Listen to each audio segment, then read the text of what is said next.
Brought to you by Edgeless Diagnostics. Agilus Diagnostics. America के पूर्व विदेश मंत्री हेनरी एल्फ्रेड किसिंजर नहीं रहे। वो 100 बरस के थे। कहते हैं कि मौत इंसान को उसके गुनाहों से बरी कर देती है, लेकिन ये बात किसिंजर पर लागू नहीं हो सकती। उनकी नीतियों ने दुनिया पर जितना असर डाला, उसका दूसरा उदाहरण शायद ही मिलेगा। सैन्य घुसपैठ, तख्ता पलट और नरसंहार किसिंजर की विरासत का अभिन्न हिस्सा थे। इसका दायरा वियतनाम से लेकर बांग्लादेश और चीन से लेकर चिली तक फैला हुआ था। आज भी वियतनाम या कंबोडिया के खेतों में बम फटने से किसी की जान जाती है तो सबसे पहले हेनरी किसिंजर याद आते हैं। विडंबना यहाँ पर देखिए, इन्हीं किसिंजर को 1973 में शांति का नोबेल पुरस्कार मिला था। तो आज हम जानेंगे हेनरी किसिंजर की असली कहानी क्या है, कोई उन्हें हीरो तो कोई विलेन क्यों मानता है और दुनिया भर में उनको कैसे याद किया जा रहा है। नमस्कार, मेरा नाम दिव्यांशी सुमराव है। आप देखना शुरू कर चुके हैं लंदन टॉप का अंतर्राष्ट्रीय प्रसंगों से जुड़ा रोजाना का कार्यक्रम दुनियादारी, जहां आज बात हेनरी किसिंजर की। ये 1920 के दशक की बात है। जर्मनी के बावेरिया प्रांत में एक यहूदी दंपति रहते थे, लुई और पाउला किसिंजर। लुई स्कूल में अध्यापक थे। 27 मई 1923 को उनके घर एक लड़का पैदा हुआ, नाम रखा हाइंस। उसको किताबों और फुटबॉल का शौक था। अधिकतर समय लाइब्रेरी और खेल के मैदान में बीतता था। फिर आया 1933 का साल। एडोल्फ हिटलर जर्मनी का चांसलर बना। 1935 में उसने न्यूरेमबर्ग लॉज लागू किए। न्यूरेमबर्ग लॉज उन कानूनों की श्रृंखला थी जिनके तहत यहूदियों से जर्मनी की नागरिकता, वोट डालने और सरकारी नौकरी का अधिकार छीन लिया गया। इसी क्रम में लुई किसिंजर की भी नौकरी चली गई। हाइंस तब 12 बरस का था। उसको जर्मनी की दशा का कोई इल्म नहीं था। वो यहूदी निशान को नजरअंदाज करने या पाबंदी वाली जगहों पर जाने से परहेज नहीं करता था, मगर उसकी फैमिली को हकीकत का अंदेशा हो चुका था। दिनों दिन यहूदियों के खिलाफ हिंसा बढ़ रही थी। उन्होंने मुल्क छोड़ने की कोशिश शुरू कर दी। 1938 में उन्हें इजाजत मिल गई। फिर एक रोज कुछ कपड़े और लोहे का एक ट्रंक लेकर किसिंजर परिवार फ्रेंच जहाज इल डे फ्रांस पर सवार हुआ। उनकी मंजिल था अमेरिका का न्यूयॉर्क। 1943 में उन्हें अमेरिका की नागरिकता मिल गई और मिला नया नाम, हाइंस हो गया हेनरी। वो उन खुशकिस्मत लोगों में से था जो हॉलोकॉस्ट का शिकार होने से बच गया। हालांकि उसके 13 करीबी रिश्तेदार नहीं बच सके। हेनरी ने कुछ बरस बाद यूएस आर्मी में भी काम किया। दूसरे वर्ल्ड वॉर के अंतिम दिनों में जर्मनी में थे। जीवित बचे लोगों को गैस चेंबर से बचा रहे थे। उस अनुभव ने हेनरी की सोच को काफी प्रभावित किया। मिलिट्री के दिनों में हेनरी की मुलाकात फ्रिज क्रेमर से हुई थी। क्रेमर भी जर्मनी से अमेरिका आए थे। हालांकि वो यहूदी नहीं थे। क्रेमर हेनरी के पहले मेंटोर बने। उन्होंने एक दफे कहा था, जवानी के दिनों में हेनरी ने दुनिया को तबाह होते और अपने पिता को असहाय इंसान में बदलते देखा था। इसके चलते उसमें ताकत हासिल करने की इच्छा बढ़ी। वो चाहता था उसे हर कोई स्वीकार करे। इसके लिए वो किसी भी हद तक जाने को तैयार था। वर्ल्ड वॉर खत्म होने के बाद भी हेनरी जर्मनी में ही रहे। मिलिट्री छोड़ दी, प्राइवेट इंस्ट्रक्टर बन गए, अमेरिकी अफसरों को ट्रेनिंग देने लगे। इस नाते उनका पूरे देश में आना जाना होता था और इसी दौरान हॉलोकॉस्ट सर्वाइवर्स से उनकी मुलाकात भी होती थी। इन मुलाकातों ने हेनरी को जो सिखाया उसकी एक झलक उनकी चिट्ठी में मिलती है। 1946 में उन्होंने लिखा, बुद्धिजीवियों, आदर्शवादियों और नैतिक मूल्यों वाले लोगों की इस दुनिया को कोई जरूरत नहीं है। सर्वाइवर से मैंने सीखा है कि अतीत में झांकने का मतलब है दुख और दुख का मतलब है कमजोरी और कमजोरी मौत का दूसरा नाम है। आगे चलकर हेनरी किसिंजर ने इसका अक्षरशः पालन किया। अपनी नीतियों में नैतिकता और मानवता जैसे शब्दों को कभी आड़े नहीं आने दिया।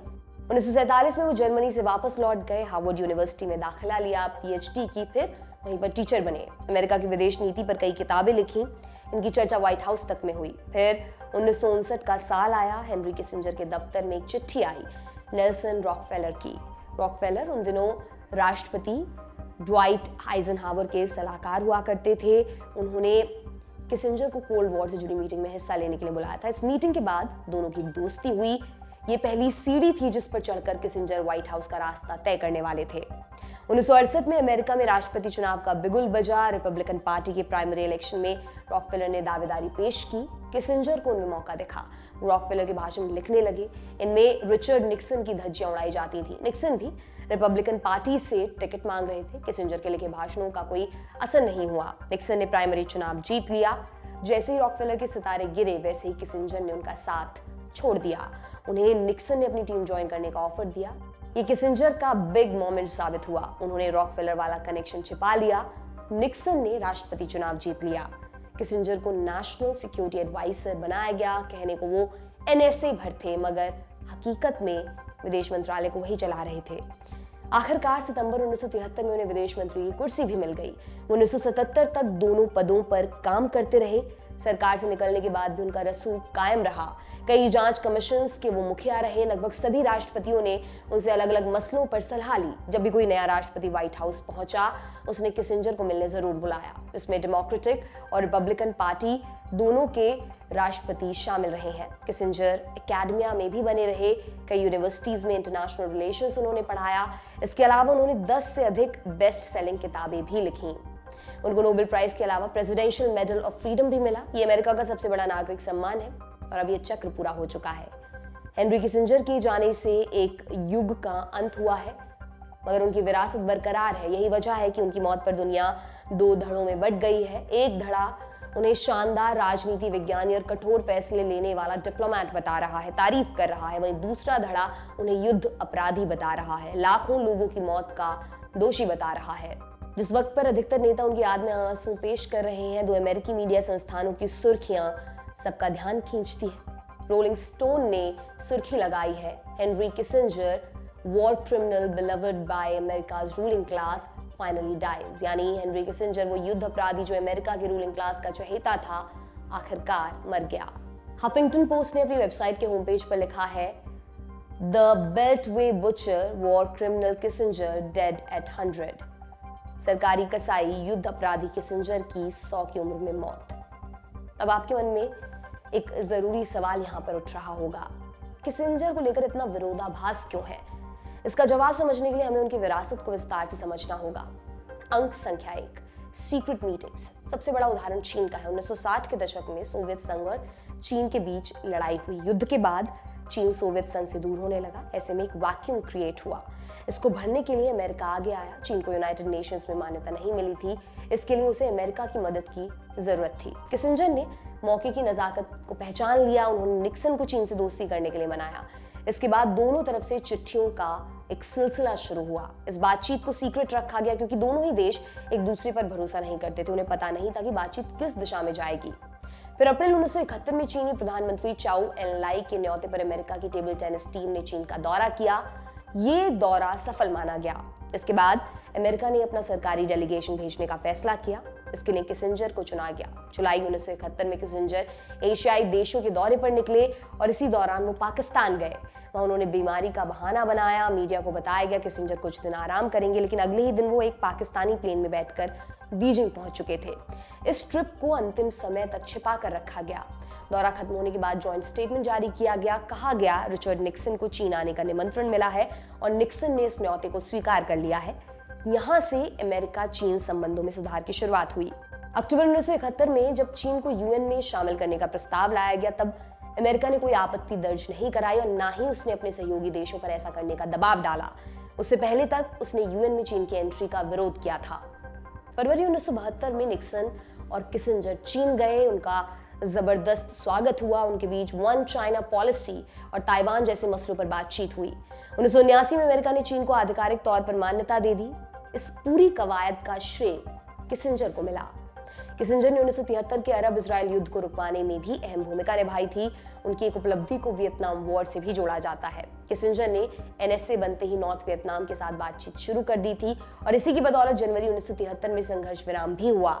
इसके लिए किसिंजर और वियतनाम की कम्युनिस्ट नेता ली डक थो को नोबेल पीस प्राइज मिला। हालांकि ली डक थो ने किसिंजर पर आपत्ति दर्ज कराई। उन्होंने प्राइज लेने से मना कर दिया। नोबेल कमेटी के 2 सदस्यों ने इस्तीफा दे दिया। और तो और किसिंजर का कराया संघर्ष विराम सफल नहीं हुआ। कुछ समय बाद ही झगड़ा फिर से शुरू हो गया। अप्रैल 1975 में नॉर्थ वियतनाम ने साउथ वियतनाम की राजधानी साइगॉन पर कब्जा कर लिया। इसके बाद अमेरिका को वियतनाम छोड़कर भागना पड़ा। अंक संख्या 2, नरसंहार।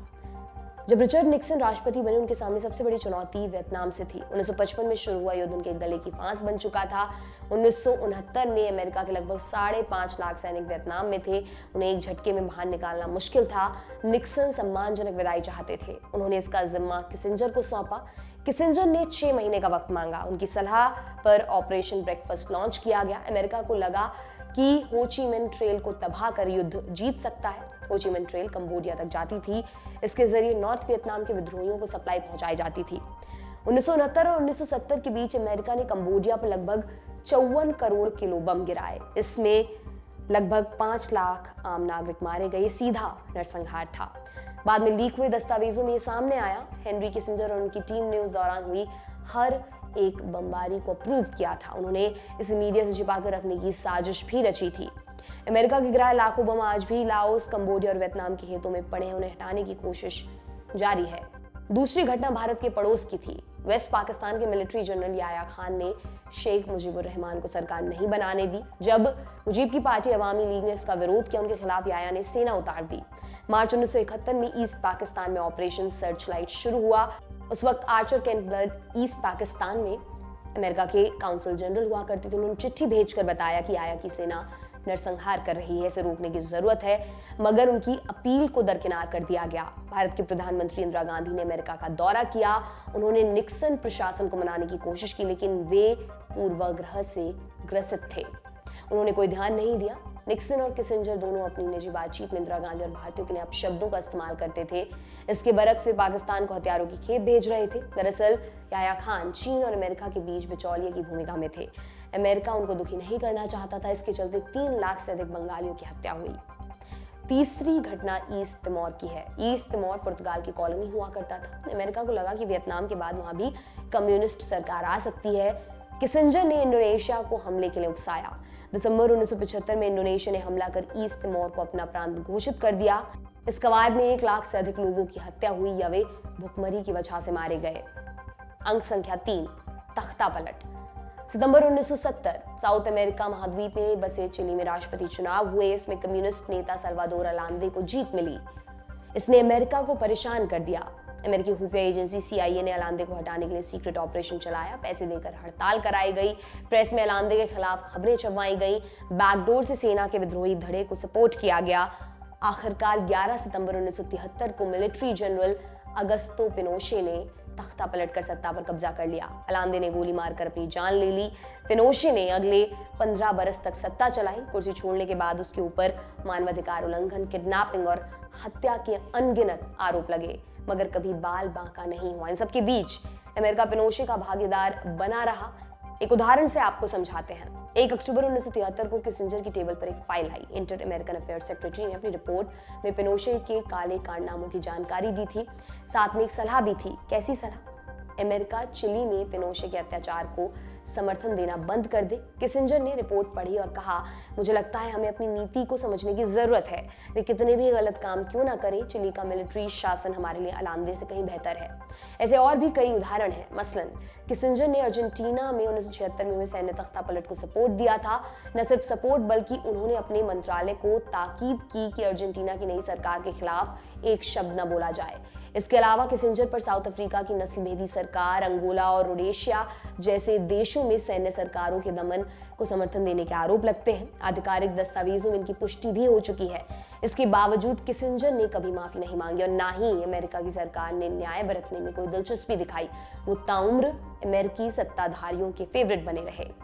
इस इक्वेशन को विस्तार से समझने के लिए हमने वॉशिंगटन DC में मौजूद वरिष्ठ पत्रकार रोहित शर्मा से संपर्क किया। उनसे पूछा कि किसिंजर के गुनाहों पर वहां का रूलिंग क्लास क्या सोचता है। अगर आप यहाँ के जो जिनमें बेल्ट पे एक्सपर्ट्स कहता हूँ, या जो हमारे वॉशिंगटन DC में जितने भी पॉलिटिशियंस और उनके एक्सटेंशंस हैं, यहाँ पे अभी भी उन्हें इस तरह से देखा जाता है कि देखिए, उन्होंने जो भी डिसीजंस लिए वो अमेरिका की सिक्योरिटी के लिए, और अमेरिका की सिक्योरिटी को आप भी जानते हैं कि अमेरिका और कोई भी अमेरिकन डिप्लोमेट हो या पॉलिटिशियन हमेशा ये कहेगा कि हम इससे कॉम्प्रोमाइज नहीं कर सकते। तो कहीं ना कहीं एक हिचकिचाहट है कि देखिए, उन्होंने जो भी किया वो हमारी सिक्योरिटी के लिए किया। उस टाइम कोल्ड वॉर चल रहा था, हम कम्युनिज्म को बढ़ावा नहीं दे सकते थे, और उसके मतलब उस को एक शील्ड बना के उसके नीचे जितनी भी चीजें किसिंजर ने की, उनको एक तरह से नजरअंदाज किया गया है। मुझे याद है हिलरी क्लिंटन ने भी, मुझे आई थिंक 2014-15 की बात है, ये कहा था कि उनका बहुत बड़ा इम्पैक्ट रहा है और बहुत बड़े स्टेट्समैन है। ओबामा ने उनके साथ फोटो खिंचवाई थी और उस पर ऑटोग्राफ किया था और ये कहा था कि वो बहुत माने हुए डिप्लोमेट रहे हैं। तो दोनों जो पॉलिटिकल पार्टीज है प्लस जो रूलिंग क्लास की आप बात कर रहे हैं, वो उन्हें अभी भी उस नजरिए से देखने की कोशिश करते हैं, या दिखाया जाता है कि उन्होंने अमेरिका के लिए जो किया वो उस समय के हिसाब से जायज था। और जहां तक आप बात कर रहे हैं कि उन्होंने माफी नहीं मांगी, मुझे यूके का एक केस याद है, शायद वो चिले से रिलेटेड था, कि किसिंजर को समन किया गया था सुप्रीम कोर्ट ऑफ चिले ने कि भाई आप आइए और बताइए आपने किस तरह से कू किया और वो सारी चीजें। तो उस टाइम जॉर्ज डब्ल्यू बुश ने भी कहा था कि हम इस तरह की हरासमेंट नहीं होने देंगे हमारे डिप्लोमेट को। तो मुझे लगता है कि ये एक तरह से एक शील्ड है अमेरिका की। कहीं ना कहीं एक रूलिंग क्लास में अभी भी ये मान्यता है कि किसिंजर ने अमेरिका के हितों को आगे बढ़ाया, भले ही उसके तरीके सही ना हो। और ये तो खैर हमने फिर उसके बाद भी देखा है कि किस तरह से अमेरिका ने जो भी फॉरेन पॉलिसी रखी है अपनी, वो अपने इंटरेस्ट के लिए इस तरह की चीजें हमेशा करता आया है। और ये बहुत बड़ा इम्पैक्ट रहा है किसिंजर का अमेरिका पे और पूरी दुनिया की फॉरेन पॉलिसी पे। किसिंजर को अमेरिका की आम जनता कैसे याद कर रही है? किसिंजर अपने समय में, जब वो सेक्रेटरी ऑफ स्टेट थे और नेशनल सिक्योरिटी एडवाइजर भी थे, तब भी वो एक पोलराइजिंग फिगर थे। ये बात जरूर है कि उनका एक बहुत बड़ा इम्पैक्ट रहा है जब वो सेक्रेटरी ऑफ स्टेट थे, जब वो निक्सन के साथ काम कर रहे थे, और उसके बाद प्रेसिडेंट फोर्ड के साथ उन्होंने जो भी काम किया और जिस तरह के डिसीजंस उन्होंने लिए, उसके इम्पैक्ट और कॉन्सिक्वेंसेस हम आज तक देख रहे हैं।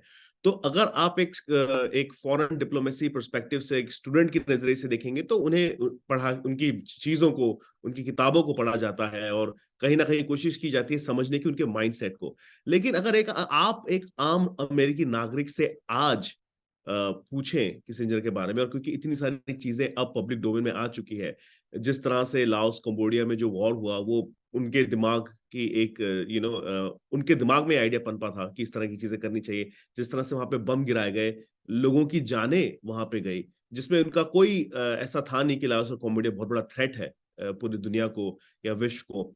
तो किसिंजर पे आरोप बार बार लगे हैं कि उन्होंने पूरी दुनिया को सिर्फ एक कोल्ड वॉर के प्रिज्म से देखा। मैं बात करूंगा बांग्लादेश की, जब भारत के साथ युद्ध हुआ और जब बांग्लादेश में जेनोसाइड हुआ, उसमें भी निक्सन को समझाने में, बहलाने में, फुसलाने में किसिंजर का हाथ था। और वो चाहते थे कि याया खान जो है, वो इस तरह की जो चीजें कर रहे हैं उस पे अमेरिका चुप्पी साधे रहे और कुछ कहे ना।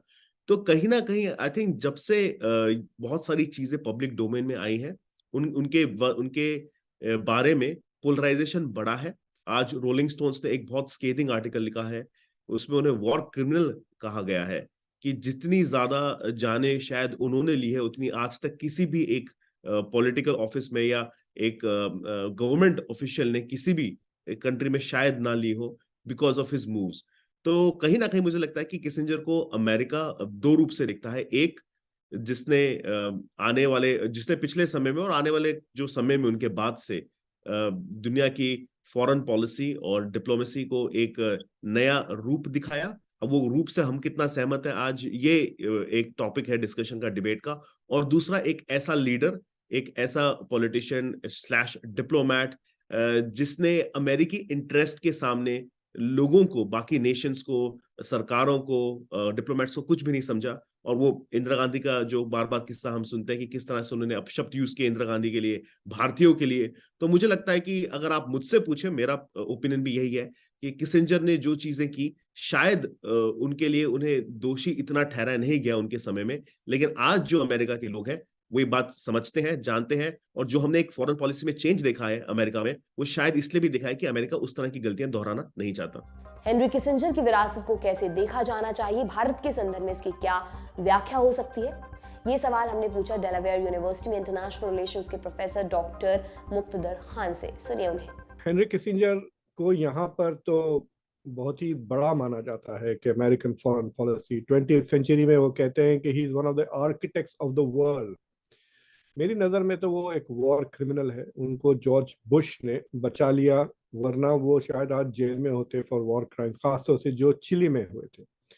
जहाँ तक कि भारत का सवाल है, भारत के लिए तो एक किस्म से इसे कह सकते हैं कि he was like a monster.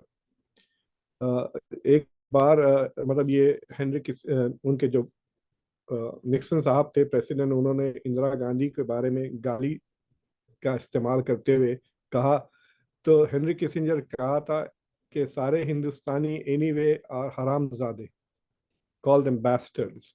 तो ये उनका रवैया था। और इसके बाद भी उन्होंने कहा था कि सबक सिखाना चाहिए हिंदुस्तान को। इस तरह की बातें उन्होंने बहुत की थी, खासतौर से 71 के दौरान, उसके बाद भी, उससे पहले भी। So that is something that people should keep in mind कि वो बहुत ही नीचा देखते थे हिंदुस्तानियों को, दैट इज वन थिंग। दूसरी चीज ये है कि उनकी जो जो बिग अचीवमेंट्स हैं इंडिया को लेकर, एक ये है कि उन्होंने कंटिन्यू टू सपोर्ट पाकिस्तान, जिसके वजह से पाकिस्तान काफी मजबूत हो गया 70s में। It was a very powerful country, so it put a lot of pressure on India. दूसरी चीज ये है कि इन जो जो ग्लोबल सिक्योरिटी का आर्किटेक्चर था वो निक्सन और हेनरी किसिंजर ने बदल दिया जब चाइना को उन्होंने मेन स्ट्रीम कर दिया। तो अब देखें आप, China is now the challenger to the United States. तो बेसिकली अगर ये भी कह सकते हैं कि आप Henry Kissinger is the founder of China as a world power और also the architect of America's decline कह सकते हैं आप, क्योंकि eventually it's becoming like a zero sum game। जो चाइना गेन करता है तो अमेरिका लूज करता है। उनका एक बड़ा फेमस स्टेटमेंट था कि if you treat China as an enemy, China will become your enemy। आपको यकीन नहीं आएगा कि मतलब अब तो उनकी उम्र 100 साल की हो गई थी जब वो he passed away today, but अब चंद हफ्ते पहले वो चाइना जाकर आए। So he was still indulging in diplomacy. उनकी कंपनी थी हेनरी किसिंजर इंक, जिसमें वो कंसल्टिंग करते थे। पेशे में तो वो मेरे जैसे ही हैं, प्रोफेसर थे इंटरनेशनल रिलेशंस के, पीएचडी, लेकिन पैसा उन्होंने बहुत कमाया, पावर बहुत कमाया, और यहाँ पे उनको ऐसा जैसा कि खुदा की तरह मानते हैं ऑफ जियोपॉलिटिक्स। उनकी सबसे जो बड़ा कंट्रीब्यूशन है वो ये है कि he may have been the president of the US for a short time, जब निक्सन के ऊपर जो केसेस इम्पीचमेंट वगैरह के चल रहा था, वाटरगेट स्कैंडल से ये बच के निकल गए। वो एक इनकी एस्केप आर्टिस्ट कह सकते हैं, he should have also been. लेकिन उन दौरान बाद लोगों का क्या कहना है कि अमेरिका का जो असल प्रेसिडेंट था वो हेनरी किसिंजर रहे हैं। लेकिन इन्होंने, देखिए अमेरिका में दो टेंशन्स हैं जो आपको अभी भी नजर आते हैं। एक वो है जो अमेरिका को as a force for good, as a moral force समझते हैं, डेमोक्रेसी प्रमोट कर रहे हैं, ह्यूमन राइट्स। अब जो जंग हो रही है मिडिल ईस्ट में, जो लोग प्रोटेस्ट कर रहे हैं, they are people who want to see an ethical America. लेकिन जो इंटरनेशनल रिलेशंस की आइडियोलॉजी है, जिसे हम रियल पॉलिटिक कहते हैं, जिसमें पावर को सबसे ज्यादा अहमियत दी जाती है। एक बार स्टालिन के एक असिस्टेंट ने कहा कि पोप बहुत नाराज है आपसे, तो स्टालिन ने पूछा पोप के पास कितनी फौजें हैं। जब उसने कहा कि पोप के पास कोई फौजें नहीं है, तो उसने कहा था कि इसका जिक्र मेरे सामने फिर दोबारा ना करना। So because he didn't have power, he was irrelevant. तो ये जो रियल पॉलिटिक पोजीशन है अमेरिकन फॉरेन पॉलिसी में, ये हेनरी किसिंजर की देन है। He was focused on power, और काफी वो मैनिपुलेटिव आदमी है। रोलिंग स्टोन्स ने कभी आर्टिकल छपा, मैं आपके सुनने वालों से कहता हूँ देखें, तो वो जिस तरह के धांधलियां इलेक्शन के दौरान भी किए थे, उनके कई शेडी एक्टिविटीज है कि Nixon ran to create peace with Vietnam, लेकिन जब वो जीत गए तो ये जनाब की वजह से इन्होंने जंग को मजीद लंबा किया। कई सालों तक कई मिलियंस लोग मारे गए, बल्कि उसको लाओस और कंबोडिया में भी ले। लोग कहते हैं कि कंबोडिया में जितने लोग मारे गए और चिली में जितने भी लोग मारे गए, तकरीबन 50 लाख की हद तक, ये डायरेक्टली हेनरी किसिंजर के वजह से है। और उससे हट के जो जेनोसाइड बांग्लादेशियों का हुआ है पाकिस्तान के हाथ, that was green lighted by Henry Kissinger. तो इनके हाथों में बहुत सारे खून थे। खुदा ने उनको बहुत लंबी उम्र दी कि वो माफी मांग ले। I hope he did it. Henry Kissinger ने 20वीं सदी की दुनिया को कैसे प्रभावित किया? क्या उनकी पॉलिसी के लिए आज की दुनिया में कोई गुंजाइश है? He was a child of the Cold War. उनकी जो मेरे ख्याल से पीएचडी थी 1950 में उन्होंने खत्म की थी फ्रॉम हार्वर्ड, और फिर वहां पे वो पढ़ाते भी थे। तो हेनरी किसिंजर का जो कॉन्सेप्ट ऑफ डेटेंट था with the Soviet Union, and so you could argue के that played a big role in shaping a peaceful cold war. हालांकि इतना पीसफुल नहीं था, उसके कई गर्म हिस्से भी थे। Afghanistan is one example of the hot side of the cold war. But उनकी जो to understand the bipolarity उस जमाने की सिस्टम और ये जो negotiations के बेसिस पे जो देतौंत और mutually agreed destruction के वजह से जो balance of power create किया था, ये realist thought और Henry Kissinger is attributed to it. उसके बाद भी जब वो मतलब when he was not in the government, मतलब he अपनी company, he was an advisor to many presidents, including I think Donald Trump को भी उन्होंने advise किया. So he continued to shape world politics. अब उसको थोड़ा exaggerate भी कर देते हैं because देखिए मिसाल के तौर पे मैं आपको एग्जांपल देता हूँ. यहाँ पे कोई इंडियन अमेरिकन एसोसिएशन ऐसा नहीं है जो अपने स्कॉलर्स को इंडियन अमेरिकन को सेलिब्रेट करता. एक हद के लिए मान ले कि अगर है कोई इंडियन अमेरिकन स्कॉलर्स, मेरी किताब आती है, अच्छी हो बुरी हो, अगर वो मुझे अवार्ड दे दे, हाँ, तो now I will forever be described as award winning author.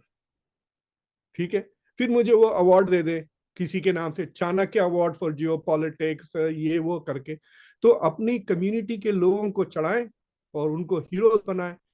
तो वैसा दूसरी कम्युनिटीज में नहीं है, लेकिन ये जिस कम्युनिटी से आए हैं उनमें he has been celebrated quite a bit. तो उससे क्या होता है कि not only does his stature go up, जिसके वजह से इन्फ्लुएंस बढ़ता है, लेकिन he returns it by giving more influence to other people from his community, his background, his point of view. So that is an important part. हालांकि वो Nixon के साथ काम करते थे, निक्सन बहुत एंटी सेमाइट था, वो खुले आम वो यहूदियों को गालियां देता था, लेकिन ये उनके साथ उसी कमरे में होते थे और ही वुड नॉट, मतलब वो सुन लेते थे. तो जितनी उन्होंने कहिए कि इंसल्ट निक्सन से बर्दाश्त की है, शायद ही कोई नेशनल सिक्योरिटी एडवाइजर किसी भी प्रेसिडेंट से बर्दाश्त किया हो. But he has had an influence because जब वो सेक्रेटरी ऑफ स्टेट थे, तो देखिए अमेरिका की जो प्रेसिडेंसी है फॉरेन पॉलिसी में, दो बंदे हैं, एक नेशनल सिक्योरिटी एडवाइजर होता है, एक सेक्रेटरी ऑफ स्टेट होता है. तो अगर आप अब देखें जेक सलिवन और ब्लिंकन है, तो इट इज वेरी क्लियर कि ये जो हमास के मसले पर Blinken is the dominant face, he is the one who is making policy, और गिवन के बाइडेन के साथ वो ही है, राइट. तो जब हम पढ़ाते हैं अमेरिकन फॉरेन पॉलिसी, तो इसे के बाद वक्त क्या हो जाता है कि जैसा कि ओबामा के अंदर, ओबामा और Hillary were not really allies. वो हिलरी को सेक्रेटरी ऑफ स्टेट इसलिए बनाए कि it is better to have her inside pissing out than having her outside pissing in, ये अल्फाज इस्तेमाल किए थे, इसलिए हिलरी. तो she was not very close to Obama. तो उन जमाने में जो नेशनल सिक्योरिटी एडवाइजर था वो ज्यादा इन्फ्लुएंस करता था. तो जब हम हेनरी किसिंजर को लेके पढ़ाते हैं कि जब Henry Kissinger secretary of state थे, तो उन दौरान secretary of state was more influential. लेकिन जब Henry Kissinger national security adviser बने, तो जब national security adviser was more influential than secretary of state. किसी को याद भी नहीं है कि कौन था सेक्रेटरी ऑफ स्टेट जब Henry Kissinger national security adviser थे. So what the lesson that we draw is के बंदे की पर्सनैलिटी का भी इम्पैक्ट होता है. अगर आपके पास ओहदा ना भी हो, लेकिन आपके पास वो जो स्टैचर है जो हेनरी किसिंजर का था और है अमेरिकन फॉरेन पॉलिसी हिस्ट्री में, और उनकी जो किताब है डिप्लोमेसी, तो दुनिया में बहुत लोगों ने पढ़ी है. मतलब मैं एक अमेरिकन फॉरेन पॉलिसी का प्रोग्राम चलाता हूँ स्टेट डिपार्टमेंट के लिए. दुनिया से जितने भी स्कॉलर्स आते हैं वो बड़े मतलब इज्जत से बात करते हैं हेनरी किसिंजर, और उन मुल्कों से भी जहाँ पे हेनरी किसिंजर के वजह से हजारों लाखों लोग मारे गए, they still see him. So he has like these three personas. एक evil monster का है, एक मतलब evil genius का है, evil common है देखें, और तीसरा है कि he is a theoretician of significant impact 20th century की दुनिया पर. लेकिन you must understand कि वो that is also because जो भी अमेरिका का पावर पोजीशन में रहेगा, प्रेसिडेंट या प्रेसिडेंट के major advisors, they will have a big impact because it's the most powerful country. आज की दुनियादारी में बस इतना ही. कल आपसे फिर मुलाकात होगी इसी उम्मीद में. मैं विदा लेती हूँ. शुक्रिया. शुभ रात्रि.